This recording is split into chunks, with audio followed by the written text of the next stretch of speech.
Hello नमस्कार दोस्तों, कैसे हैं आप लोग। आशा करते हैं आप लोग अच्छे होंगे। देखिए, ग्रामीण डाक सेवक का जो डॉक्यूमेंट वेरिफिकेशन हो रहा है उसके कारण बहुत बच्चों को जाना पड़ रहा है जेल। अब कारण क्या है? देखिए, ग्रामीण डाक सेवक में जब बच्चे फॉर्म अप्लाई करते हैं तो फॉर्म अप्लाई करते समय वे दो गलती करते हैं, ठीक है। तो ये दोनों गलती को ध्यान से समझिएगा। सबसे पहली गलती जो बच्चे करते हैं कि जो उनका 10th में मार्क्स है, ठीक है, तो मान लीजिए किसी का 80% है लेकिन वह क्या कर देता है उसमें 90% डाल देता है, ठीक है, 100% डाल देता है। ये पहली गलती हुई।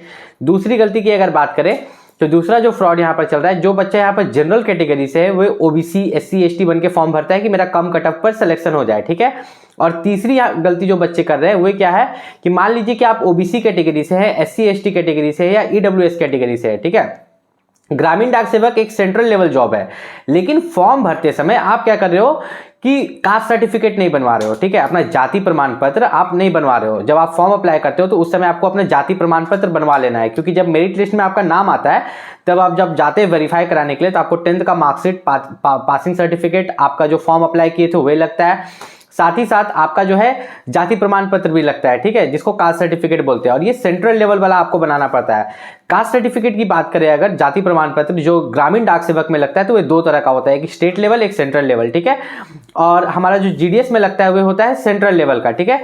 ऐसा नहीं कि जो आप स्टेट लेवल फॉर्म के लिए दे रहे हैं वही आप जीडीएस के लिए दीजिएगा। आपको सेंट्रल लेवल का कास्ट सर्टिफिकेट बनवाना है, वो भी आपके ब्लॉक या तहसील से बन जाता है। अब ये 2 स्टेप वेरिफिकेशन क्या है जिसके कारण ग्रामीण डाक सेवक के जो बच्चे को जेल भी जाना पड़ सकता है, तो ध्यान से समझिएगा इस चीज को। देखिए, जब आप ग्रामीण डाक सेवक का फॉर्म भरे थे, जो ये फॉर्म आया था, तो फर्स्ट मेरिट लिस्ट निकल चुका था। जब बच्चे यहाँ पर डीवी के लिए जाएंगे तो पिछले बार भी कुछ ऐसा ही हुआ था। पिछले बार बहुत बच्चों को जेल भेजा गया था। कारण ये था, ठीक है, कि जब उनका यहाँ पर डॉक्यूमेंट वेरीफाई किया जा रहा है, ठीक है, तो 10th के मार्कशीट में उनका है 80%, लेकिन उन्होंने फॉर्म में भर दिया 100% और वो पहुंच गए वहां पर, ठीक है, अपना डॉक्यूमेंट वेरिफिकेशन कराने के लिए। तो पहले छोड़ दिया जाता था, लेकिन अब 2 स्टेप वेरिफिकेशन हुआ। 2 स्टेप वेरिफिकेशन को ध्यान से समझिएगा। 2 बार आपका डॉक्यूमेंट को वेरीफाई किया जाएगा।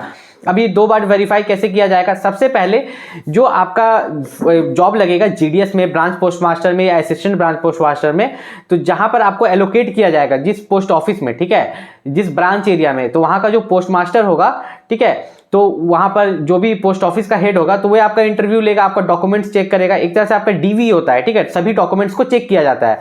तो सभी डॉक्यूमेंट्स को चेक करने के बाद, जब वो सभी डॉक्यूमेंट्स को चेक कर लेगा तो उसके बाद वहां पर जहां पर भी आप अप्लाई किए होंगे, जिस भी स्टेट में आप अप्लाई किए होंगे, तो वहां का एक एसपी ऑफिस होता है, ठीक है, तो एसपी ऑफिस में आपका डॉक्यूमेंट वेरिफिकेशन होगा। इस चीज को आपको खास ख्याल रखना है। तो जो बच्चे भी अगर गलत मार्क्स भरे हैं, ठीक है, 10th में मान लो आपका 80%, आपने 90%, 100% भर दिया है, तो आपको डॉक्यूमेंट वेरिफिकेशन के लिए नहीं जाना है, आपको रिजेक्ट कर दिया जाएगा। इस चीज का खास ख्याल आप रखें। अगर आप जाते हैं तो आपको फ्रॉड के केस में जेल भी किया जा सकता है, ठीक है, क्योंकि आप फ्रॉड कर रहे हैं, ऐसा मतलब जीडीएस के साथ कि आपका 80% है, आप 100% भर रहे हैं। साथ ही साथ कास्ट सर्टिफिकेट को लेकर दिक्कत नहीं है, लेकिन अगर आप जनरल कैटेगरी से हैं और अगर आपने ईडब्ल्यूएस दे दिया, एससी एसटी ओबीसी दे दिया, तब दिक्कत है। लेकिन अगर आप सेम कैटेगरी से हो तो आप जाति प्रमाण पत्र लेके जाओ, कोई दिक्कत नहीं। अब जाति प्रमाण पत्र जो है आपका कितना पुराना होना चाहिए?